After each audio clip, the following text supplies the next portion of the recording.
جناب حضرت مولانا محمد عارف صاحب، قاری ارشد صاحب، مولانا جابر صاحب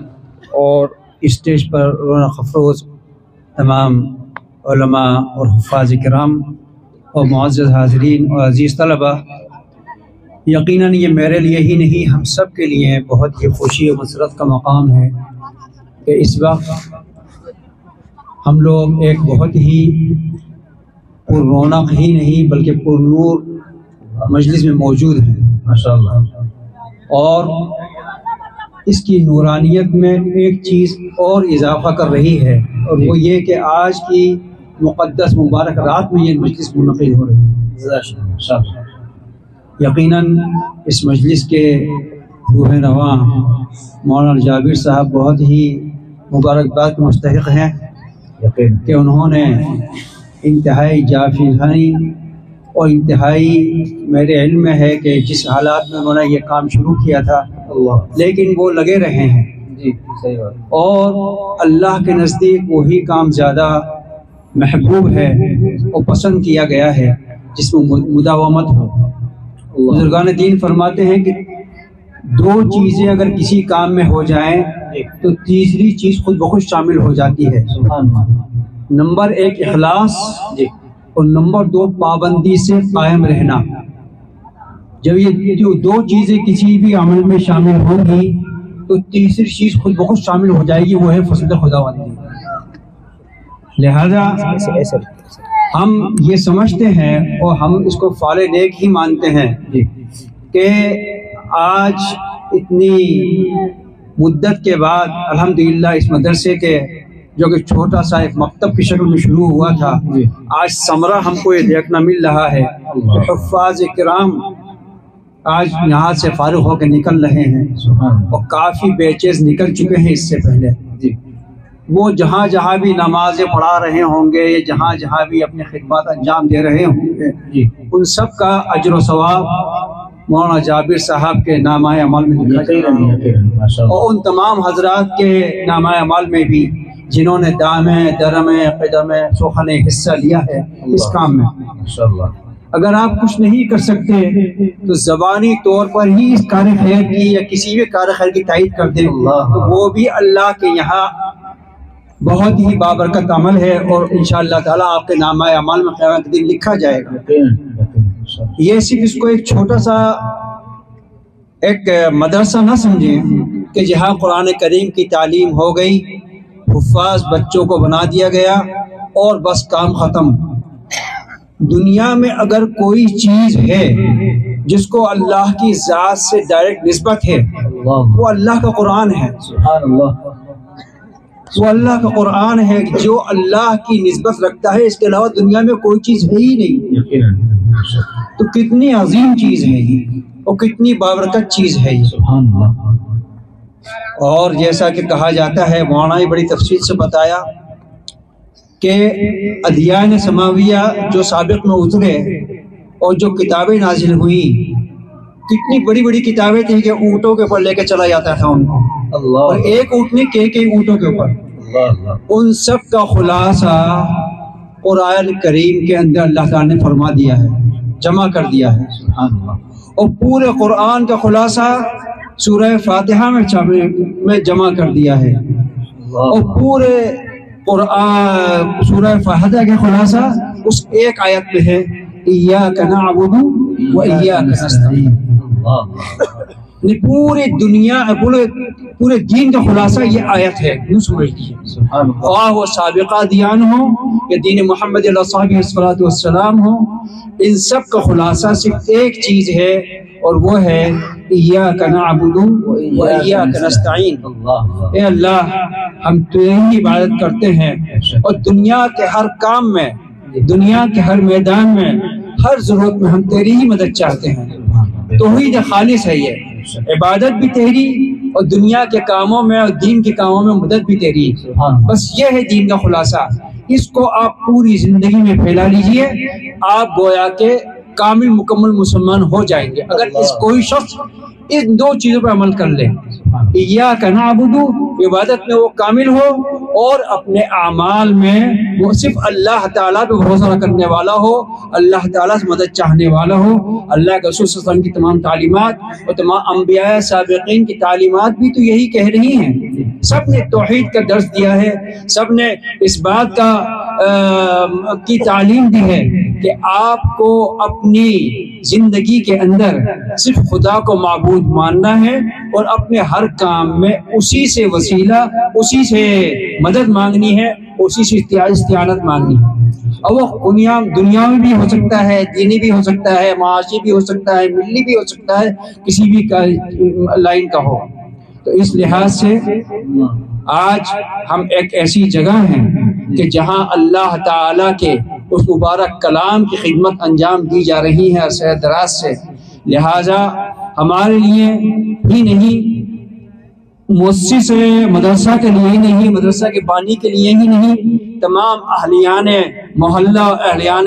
علاقہ کے لیے بہت ہی مبارک بات ہے کہ ان کے علاقے میں ایسا مدرسہ یا ایسے مدارس کام کر رہے ہیں جہاں اللہ کے کتاب کی نسبت سے خدمات انجام دی جا رہی ہیں۔ وہ تمام لوگ بہت ہی مبارک مستحق ہیں جو اس کام کی سرپرستی کر رہے ہیں، وہ تمام لوگ بہت ہی مبارکباد مستحق ہیں جو اس کام میں اپنا تعاون دے رہے ہیں، خواہ مدرس کی شکل میں، خواہ معاون کی شکل میں، خواہ کسی اور بھی شکل میں، خواہ خیر خواہ کی شکل میں۔ لہٰذا آپ حضرات، میری یہ درخواست ہے آپ سے، بلکہ نصیحت ہے آپ کو کہ ان مدرسوں کو، مولانا بڑی تفصیل سے آپ سے کہا، ان مدرسوں کو حقیر مت سمجھیے۔ چھوٹا سا مدرسہ، اس کو بلڈنگ کے حساب سے مت دیکھیے، بلکہ اندر جو کام ہو رہا ہے اس کو دیکھیے کہ اللہ کی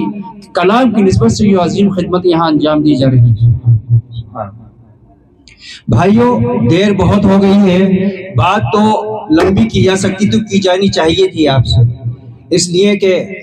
آج کی جو رات ہے اس کی نسبت سے اور اس سے بھی بڑھ کر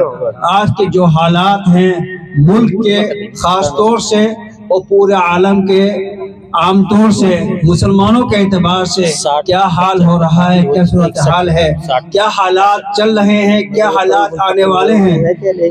اور اس کا تدارک اور اس کے لیے کیا انتظام اور کیا چیزیں تیاریاں ہو سکتی ہیں، یہ سب باتیں کی جانی چاہیے تھی۔ لیکن ظاہر سی بات ہے انشاءاللہ کسی موقع پر ہوگا۔ ابھی تو ہم اس بات کو یہی مختصر سے اپنے اس بات میں ختم کرتے ہیں کہ آپ حضرات اس مدرسے کا پورا دھیان رکھیے، مالی اعتبار سے بھی اور اپنی خیر خواہی اور نصیحت آمیز باتوں کے اعتبار سے بھی، ہر اعتبار سے جس میں جتنا آپ اس کا تعاون کر سکتے ہیں اس کا تعاون کیجئے۔ یہ مولانا جابر ہوں یا مولانا داؤد ہوں یا محافظ ہارون ہوں یا جو بھی ہوں جن کے نام مجھے پتہ نہیں ہے، ان سب کے لیے میرے آپ سے یہی پیغام ہے، آپ کو بھی اور ان مدارس، ان علاقے والوں کو بھی جہاں ان کے مدرسوں میں یہ ایسے کام ہو رہے ہیں، یہ بہت ہی مبارک خدمت ہے۔ اس کو اپنے لیے فعال نیک سمجھیے کہ اللہ تعالیٰ نے آپ کے یہاں ایسے ادارے کھول رکھے ہیں اور آپ کو منتخب کیا ہے آپ کے علاقے کو کہ وہاں اللہ کے کلام کی نسبت سے یہ عظیم خدمت انجام دی جائے، لہٰذا ان کا خیال رکھیے۔ اور آج کی رات بہت ہی مبارک رات ہے، یہ بات صحیح ہے کہ آج کی رات کے بارے میں جو بھی اعمال کیے جائیں یا نہ کیے جائیں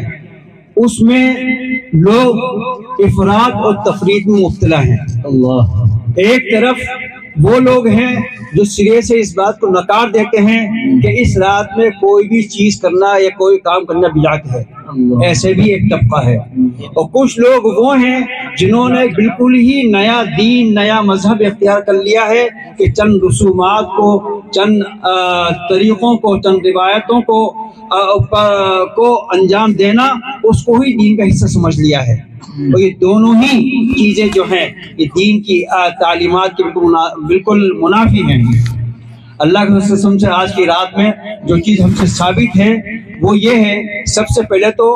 اس مہینے کے اندر یہ بات آتی ہے کہ نبی صلی اللہ علیہ وسلم رمضان کے علاوہ اگر کسی مہینے میں روزے رکھا کرتے تھے تو وہ شعبان کا مہینہ تھا۔ یہ سب سے پہلی بات ہے۔ دوسری بات یہ کہ آج کی رات کے بارے میں آپ نے فرمایا، حالانکہ وہ حدیث صحیح نہیں ہے، اور جتنی بھی احادیث اس سلسلے میں آئی ہیں وہ کوئی بھی صحت کے مرتبے پر پوری نہیں اترتی ہے، لیکن علماء کا ایک اصول ہے کہ جب کمزور روایتیں جمع ہو جائیں تو وہ حسن درجے کو پہنچ جاتی ہیں۔ یعنی حسن درجے کا مطلب یہ ہوتا ہے کہ اس سے جو چیز ثابت ہوتی ہے اس کو کرنا مستحب ہے۔ مستحب کا مطلب یہ ہے کہ سنت نہیں ہے۔ سنت تو وہ ہوتی ہے کہ اللہ صلی اللہ علیہ وسلم نے کی ہو یا فرمائی ہو، کرنے کا حکم دیا ہو۔ مستحب ہے، آپ کر لیں تو بہتر، آپ کے پاس کرنا لازم نہیں ہے، کرنا ضروری نہیں ہے۔ لیکن ہم نے کیا کیا ہے؟ ہم نے تو بالکل ہی ایک الگ ماحول، الگ روایتیں اپنے یہاں مقرر کر رکھی ہیں، اور شب برات کا حلوہ، شب برات کی فاتحہ، اور شب برات متعلق ایسے شب برات کے متعلق ایسے عقائد کہ مردوں کی روحیں جو ہیں گھروں میں آتی ہیں، لہٰذا اچھے کھانے رکھو، وہ کھانا کھائیں گی، وہ جائیں گی۔ بتائیے، وہ روحیں کھانا کھانے کے لیے گھروں میں آنا رہی ہیں۔ لوگ گھروں کو پتائیاں کرتے ہیں، نئے نئے گھڑے رکھتے ہیں کہ ہمارے گھروں میں روحیں آئیں گی تو خوش ہوں گی۔ روحیں اس سے خوش نہیں ہوں گی عزیزوں کہ تم ان کے اپنے گھروں کو پوت دو، یہ تو سلسلہ ان کا ختم ہو چکا۔ گھروں کا سجانا، گھروں کا سنوارنا، برتنوں کے اندر نیا پانی رکھنا، اچھا کھانا رکھنا، یہ تو زندہ انسانوں کے لیے، مردہ انسانوں کے لیے یہ چیز نہیں ہے۔ ان کو تو تمہاری دعاؤں کی، تمہارے قرآن پڑھے جانے کی، سورہ یاسین پڑھ کے بخشے جانے کی، اس چیز کی ضرورت ہے۔ لیکن ہم نے دین کو بنا دیا ہے بالکل ایک دوسرا مذہب۔ اور سچی بات یہ ہے کہ ہندوستان کے اندر خاص طور سے، اور اس طرح کے جتنے بھی ممالک میں جہاں جہاں یہ بدعات ہے، وہ سچی بات کہا جائے تو اس اسلام کو ہم مدنی اسلام نہیں کہتے، یہ made in Islam, made in India اسلام ہے۔ اسلام کا وہ ورژن ہے کہ جس کو ہم نے میڈ ان انڈیا کر دیا ہے، اس کو مدنی اسلام سے کوئی نسبت نہیں ہے۔ کیا مطلب ہے کہ اللہ کے رسول نے کیا کبھی ثابت ہے کہ آپ نے اس رات کے اندر حلوے بنانے کا حکم دیا ہو؟ یا کبھی آپ سے یہ ثابت ہے کہ آپ نے اچھے کپڑے پہننے کا، یا گھروں کو سجانے کا، اور کلر اور روغن کرنے کا، اور گھڑے رکھنے کا حکم دیا ہو؟ جو چیز اللہ کے رسول نے صلی اللہ علیہ وسلم نے فرمائی ہے وہ تو ہم سے ہوتی نہیں ہے، اور جو چیز نہیں فرمائی اس کو ہم نے ایک اسلام سمجھ لیا ہے۔ حقیقت یہ ہے کہ اسلام جتنا رسوم اور بدعات کا مخالف تھا، ہم لوگ اسی قدر اسلام اور رسوم و بدعات کے خوگر ہو گئے ہیں۔ لہٰذا اس بات کی اصلاح کیے جانے کی انتہائی سخت ضرورت ہے۔ کوئی ثبوت نہیں ہے اس کا کہ آپ اپنے گھروں میں حلوے بنائیں، اپنے گھروں میں، اور ابھی پچھلے مہینے وہ گیا کنڈے، اور پتہ نہیں ہر مہینے کی ایک نئی بدعت ہے، ہر مہینے کی ایک نئی بدعت ہے۔ اللہ کے واسطے آپ سے، چونکہ مدرسہ جو ہے وہ مدرسہ خالی پڑھنے پڑھانے کا مرکز نہیں ہوتا، بلکہ ہدایت کا سب سے بڑا مرکز ہوتا ہے۔ مدرسہ اپنے علاقے کا پاور اسٹیشن ہوتا ہے، وہ پورے علاقے کو روحانی پاور سپلائی کرتا ہے۔ تو آج اس پٹل کے پلیٹ فارم پر بیٹھ کر بھی ہم یہی ہدایت کی بات آپ کو کہہ رہے ہیں کہ آپ ان تمام بدعات سے کم از کم مدرسے کی اتنا تو آپ اہتمام کریں، مدرسے کا اتنا تو لحاظ کریں کہ اپنے گھروں میں وہ چیزیں نہ لائیں کہ جو اللہ کے رسول صلی اللہ علیہ وسلم نے بدعات قرار دی ہیں، یا علماء نے ان کو بدعات قرار دیا ہے، اور وہ چیزیں کرنے کے عادی بنے۔ تو میں یہ کہہ رہا تھا کہ آج کی رات میں جو بہت ثابت ہے وہ یہ کہ نبی صلی اللہ علیہ وسلم آپ جنت البقیع میں تشریف لے گئے، اور آپ سے یہ بھی ثابت ہے کہ اس رات کے اندر قبیلہ بنو کلیب ایک تھا مدینے کے اندر، اس قبیلے کی خصوصیت یہ تھی کہ اس کے پاس بھیڑ بکریاں بہت زیادہ چرایا کرتے تھے، وہ لوگ بہت سینکڑوں کی تعداد میں بھیڑ بکریاں ہوتی تھیں۔ اب آپ جانتے ہیں کہ ایک بھیڑ یا ایک بکری کے اوپر کتنے بال ہوتے ہیں، لاکھوں لا تعداد، اور سینکڑوں یا ہزاروں بکریوں کے اوپر کتنے بال ہوں گے، لا تعداد بال ہوں گے۔ آپ نے یہ فرمایا کہ اللہ تعالیٰ اس رات میں قبیلہ بنو کلیب کی جو بکریاں یا بھیڑ ہیں ان کے جسم پہ جو بال ہیں اس کے برابر یا اس سے بھی زیادہ بندوں کی تعداد میں مغفرت فرماتا ہے۔ اللہ اللہ اللہ اللہ سبحان اللہ۔ لہذا اس میں اگر ہم کچھ کر سکتے ہیں تو یہ کہ نوافل پڑھیں آپ، اور نوافل میں کوئی تعداد مقرر نہیں ہے یا کوئی چیز خاص صورت بھی مقرر نہیں ہے، نہ قرآن کریم کی کوئی خاص صورت مقرر ہے۔ آپ جتنی نوافل ہوں 2 4 6 8 10 پڑھیں، ابھی پڑھیں، ابتدائے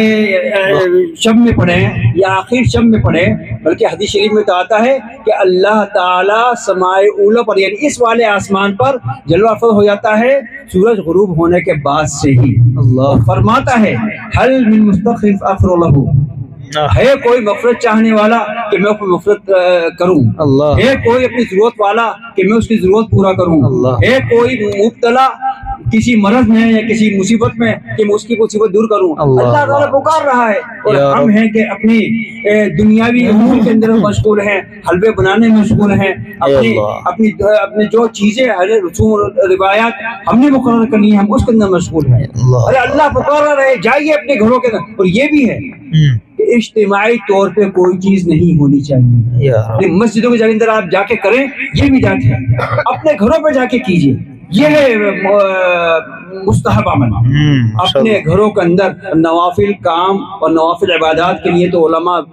بھی یہی فرماتے ہیں، احادیث میں بھی یہی ہدایت ہم کو ملتی ہے کہ جتنا نوافل ہیں ان کو گھروں میں ادا کیا جائے، فرائض و واجبات ضرور مسجد کے اندر ادا کیے جائیں لیکن نوافل جو ہے وہ گھروں میں ادا کروں میں، تو اس کا بھی اہتمام کرنا کیا جائے یا نہیں کرنا چاہیے۔ ہم مسجد میں اکٹھا ہوں گے تبھی ہمارے جو ہے عبادات قبول ہوں گی، نہیں، اس میں سب سے مطلوب بات یہی ہے کہ اپنے گھروں میں آپ بیٹھیں، اللہ کی عبادت کریں، ذکر کریں، تلاوت کریں، دعا کریں، یہی سب چیزیں ہیں جو حدیث سے اس رات کے سلسلے میں ہمیں ملتی ہیں۔ میں سمجھتا ہوں کہ موٹی موٹی تعلیمات میں نے دی جو آپ کو باتیں بتائی ہیں آپ کے ذہنوں میں بیٹھی ہوں گی، اور اگر آپ کو عموماً تو یہی ہوتا ہے کہ ہمارے ذہن میں بیٹھ چکا ہے، چونکہ ایک نسلیں گزر چکی ہیں اسی روایت پہ عمل کرتے ہوئے کہ شب برات کے دن حلوہ پکایا جائے، اس کو پکانے جب بدعت تو اس کو کھانا بھی نہیں بدعت ہے، بدعت کے طور پر جب پکایا جائے گا تو کھانا بھی نہیں چاہیے۔ لہٰذا آپ لوگ اور اگلے دن کا روزہ رکھنا یہ مستحب تو ہو سکتا ہے لیکن سنت وہ بھی نہیں ہے۔ اللہ کے رسول سے یہ ثابت ہے کہ اس مہینے میں آپ نے یہ سے ثابت ہے کہ آپ نے بکثرت روزے رکھے ہیں۔ رمضان کے علاوہ یہی وہ مہینہ ہے جس میں تقریباً آدھے سے زیادہ دنوں کا آپ روزہ رکھتے تھے، لہٰذا آپ بھی روزہ رکھیں۔ اور اللہ کے رسول نے یہ بھی فرمایا ہے کہ اس کے دن میں یا اس رات میں اللہ تعالی کے یہاں اعمال کو پیش کیا جاتا ہے، تو میں یہ چاہتا ہوں کہ میرا عمل اس حالت میں اللہ کی جناب میں پیش کیا جائے کہ میں حالت روزہ میں ہوں۔ لیکن یہ اسی رات کے ساتھ مخصوص نہیں ہے، میں پھر کہہ رہا ہوں یہ کسی بھی رات کے ساتھ ہو سکتا ہے کہ جب بھی آپ کوئی کار خیر کریں تو روزے کی حالت میں کریں، وہ پوری ہمیں عمومی جو اس کی ہدایت ہے یہ تعلیم وہ تو یہی ملتی ہے، لہٰذا اس بات کا اہتمام کریں اور اپنی گھٹی میں باندھ لیں اس بات کو کہ آپ کو لوگ ملامت کریں گے، لعنت کریں گے، ارے تو یہ ہو گیا، تو یہ کیا ہو گیا، لیکن نہیں، اللہ کے وسلم آپ تو کہیے کہ میں کہ اللہ کے وسلم کی حدیث کا پہ کام کرنے والا ہو گیا، بس مجھے تم دو چاہو کہو، لا یخافون باللہ لومۃ لائم، اللہ کی احکامات اور اس کے نبی کی صلی اللہ علیہ وسلم کی سنت پر عمل کرنے میں وہ کسی ملامت کرنے والے کی ملامت کا خیال ذرا بھی نہیں کرتے، نہ ان کو خوف کھاتے ہیں، یہ مومنین کی صفت ہے اور سنت ہے۔ لہٰذا اس چیز کو آپ لوگ اپنائیے اور ان تمام بدعات سے، خرافات سے، روایات سے جو غلط رائج ہو گئی ہیں اپنے آپ کو بچائیے، اپنے گھر والوں کو بچائیے اور ان ہدایت کا عامل بنائیے، اس کو کرنے کا کو حکم دیجیے کہ بھائی گھروں کے اندر خواتین بھی اور مرد حضرات بھی جتنی نوافل ہو سکتے ہیں نوافل پڑھیں، ابتدائی رات میں ہو سکتے ابتدائی رات میں پڑھیں، نہیں ہو سکتا تو آپ آخری رات کا الارم بجا دیں اور لگا لیں اور اس کے بعد اٹھ کے اس وقت پڑھیں، تو آپ کے لیے آخری صبح صادق تک اللہ تعالیٰ کے معمول رہتا ہے کہ اللہ تعالیٰ اپنے کرم سے بندوں کو پکارتا رہتا ہے کہ ہے کوئی مغفرت چاہنے والا، ہے کوئی طلبگار رزق کا، دولت کا، روزق کا، اور اپنی تمام چیزوں کا کہ میں اس کی ضرورتیں پوری کروں. اللہ تعالیٰ پکار رہا ہے آپ سے, آپ کہاں ہیں پھر؟ آپ نے تو اس کو ہمارے یہاں تو بلکہ جے پور میں تو اتنا نہیں ہے, لیکن دہلی اور کانپور اور لکھنؤ میں تو ہم نے دیکھا ہے کہ نوجوان بچے اس راتوں کو لے جا کے اپنی موٹر سائیکلوں کو مسلم محلے میں ادھم مچاتے ہیں, اور آتش بازیاں ہوتی ہیں, وہ اسٹنٹ کرتے ہیں. حتیٰ کہ دلی کی پولیس کو تو ایک مرتبہ اعلان کرنا پڑا کہ خبردار کوئی اس وقت اپنی بائک لے کے نہیں نکلے گا. یہ ہے ہمارا حال. آج کیا حالات ہیں اس کو دیکھ لیا آپ, وہ اپنے اعمال کو دیکھ لیا آپ. حقیقت یہ ہے کہ اس وقت جو مسلمانوں کے پاس سخت حالات آئے ہوئے ہیں, یہ مودی اور یوگی اور فلاں اور ایسے یہ نہیں ہے اصل, یہ اصل مسلمانوں کی بدعمالیاں ہیں. صحیح بات ہے. یہ اس کا نتیجہ ہے کہ آج آپ کے اوپر اتنی مصیبت آ رہی ہیں. آپ آج مسجدوں سے جڑ جائیے, آج اسلامی تعلیمات کے اوپر عمل پیرا ہونا شروع ہو جائیے, پھر دیکھیے کیسے یہ سب چیزیں اللہ تعالیٰ آپ سے ہٹا دیتا ہے. یہ تو سزا ہے, عذاب ہے اللہ تعالیٰ کا. اللہ تعالیٰ کا حکم ہے کہ اگر تم میری نافرمانی کرو گے تو میں تمہارے بدلے میں دوسری قوم لے آؤں گا, وہ میرے دین کی حفاظت کریں گے. لہٰذا جو بات آپ سے کہی گئی ہے اس مختصر وقت میں, اس کو اپنے دلوں میں بٹھائیے, اپنے گھروں تک پہنچائیے, اپنے عزیزوں دوستوں رشتہ داروں تک پہنچائیے, اور اس بات کو لازمی بنائیے کہ ہماری زندگی کا ہر عمل اللہ کے رسول صلی اللہ علیہ وسلم کی بتائی ہوئی سنتوں کے مطابق گزرے. وآخر دعوانا ان الحمد للہ رب العالمین.